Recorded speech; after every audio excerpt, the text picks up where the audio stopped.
ഓം ശ്രീനാരായണ പരമഗുരവേ നമഃ.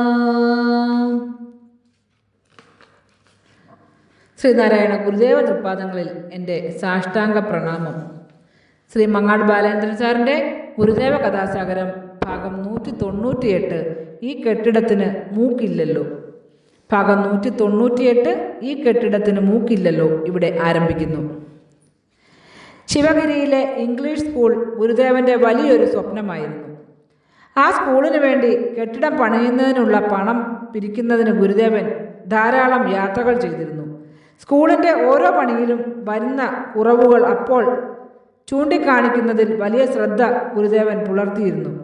അതിനാൽ നിർമ്മാണ വേളയിൽ ഏർപ്പെട്ടിരുന്ന എല്ലാവരും ഏറെ ശ്രദ്ധയോടെയാണ് പണികൾ ചെയ്തിരുന്നത്. അതിനിടയിൽ കുറേ നാളുകൾ ഗുരുദേവൻ വടക്കൻ ജില്ലകളിൽ യാത്രയിലായിരുന്നു.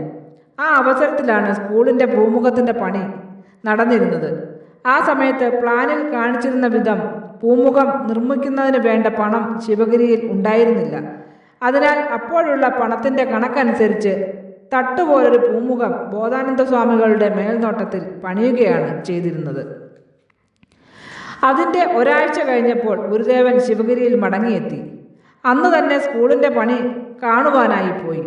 തട്ടുപോലെ പണിതിരിക്കുന്ന സ്കൂളിൻ്റെ പൂമുഖം കണ്ടിട്ട് ഗുരുദേവന് ഒട്ടും ഇഷ്ടമായില്ല. പ്ലാനിൽ നിന്നും മാറി അങ്ങനെ പണിതത് എന്തുകൊണ്ടാണെന്ന് പണി ചെയ്യിച്ചിരുന്ന ചുമതലക്കാരനോട് അന്വേഷിച്ചു. പണത്തിൻ്റെ കുറവ് കൊണ്ടാണ് അങ്ങനെ മാറ്റി പണിയുവാൻ ബോധാനന്ദ സ്വാമി പറയുകയുണ്ടായതെന്ന് അയാൾ മറുപടിയും പറഞ്ഞു. ആ മറുപടിയും ഗുരുദേവന് തീരെ ഇഷ്ടമായില്ല. അപ്പോഴുണ്ടായ അതൃപ്തി മറച്ചു വയ്ക്കാതെ ഗുരുദേവൻ ഇങ്ങനെ പറഞ്ഞു: ഈ കെട്ടിടത്തിന് മൂക്കില്ലല്ലോ. മൂക്കില്ലാത്തൊരു മനുഷ്യനെ സങ്കല്പിച്ചു നോക്കിയാൽ എത്ര വികൃതമായ രൂപമായിരിക്കുമോ അത്രയും വികൃതമാണ് ആ കെട്ടിടത്തിൻ്റെ അപ്പോഴത്തെ രൂപമെന്ന് ചിന്തിപ്പിക്കുന്നതിനായിരുന്നു ഗുരുദേവൻ അത്രയും പറഞ്ഞത്. പിന്നീട് പ്ലാനിൽ ഉണ്ടായിരുന്ന വിധമുള്ള പൂമുഖം നിർമ്മിക്കുകയുണ്ടായി. ശിവഗിരി മുകളിൽ വാഴും ദേവ ശരണം തരണം ഗുരുദേവ, അവശജനത്തിനഭയം നൽകാൻ ജന്മമെടുത്തൊരു ഗുരുദേവ. ശിവഗിരി മുകളിൽ വാഴും ദേവ ശരണം തരണം ഗുരുദേവ.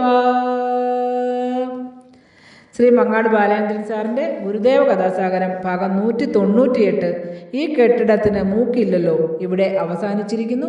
ഇതിൽ വന്നിട്ടുള്ള തെറ്റുകുറ്റങ്ങൾ സദയം ക്ഷമിക്കണമെന്ന് ഗുരുദേവ നാമത്തിൽ അറിയിക്കുന്നു. നന്ദി, നമസ്കാരം. ഗുരുധർമ്മം വിജയിക്കട്ടെ.